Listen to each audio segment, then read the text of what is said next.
bu Uygur halkı için ilham. Bu Uygur halkı için bir medet. Her buluş vakti kaçan Allah bilir. Bu iki devlet, iki çoğun devlet oturuşki diplomatik münasebetke bağlı işler bu.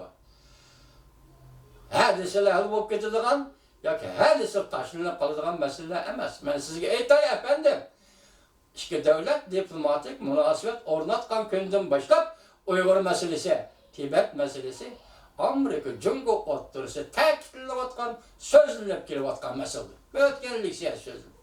Endi qaytib kelaylik. Şangan meselesi. Qarab turing vatandaş. 29 günü Osaka yig'ini oxirlashdi.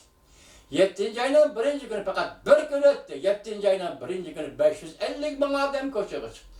Bu qatim binoga qonun chiqarish komitetining binosini egallashda zo'ravonlik ishlatdi. Yoki saqchilarimiz zo'ravonlik ishlatdi.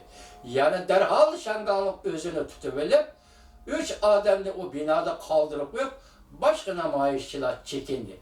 Hazır endi nöbet Cumhur hükümeti bu namayişçilerin talebine nime dep cevap verirse.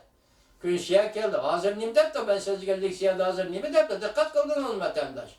Eğer Şangang'daki vaka, Hong Kong'daki vaka terakki kılıp hareketini ikinci bir şekilde aynılıp geçse.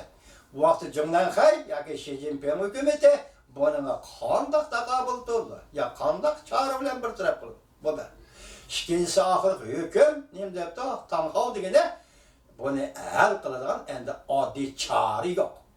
Adli çağrı bilen Şangan meselesini el kılanmaysan. Yani Angliyanın qoğlaş gazetimi neyim deyip de çağrı yok. Endi adli meseleden bu meseleyi el kılanmaysan. Hazır yalqon, Şangan'da tutaşkayı yalqon, Cunnan Xaynan. İşçiye kirip geldiydi. Kemeyip Cunnan Xaynan işçiye kirip geldiydi. Qanday qilish? Yol qo'yish qanday bo'ladi? Sen burun tatib olgan bir davlat ikki xil tuzumni hammasi qaytarib beramisan yoki Şangan xalqi boshchilik siyat degandek hozir cho'nqurlab masalaning tahtiga yetib kelyapti deyilsa, Şangan xalqi buning uchun namoyish orqali yana qanchalik badal to'laydi.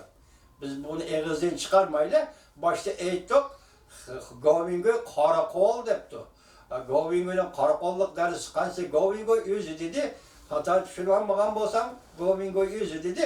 Uning qaroqol bo'lishi zodi qanchalik, endi men toza cho'nqurlab bilmayman, bu inchik ishlar bu Govingoyga. Biroq ish mana shu yerga keldi. Mening ta'kidlayotgan bir nuqtam Osaka yig'inidan keyin Şangang'da, Hong Kong'da davamlaşıvatkan namoyish to'xtab kelishi kerakmidi? Bu yana davamlaşıvatıdı.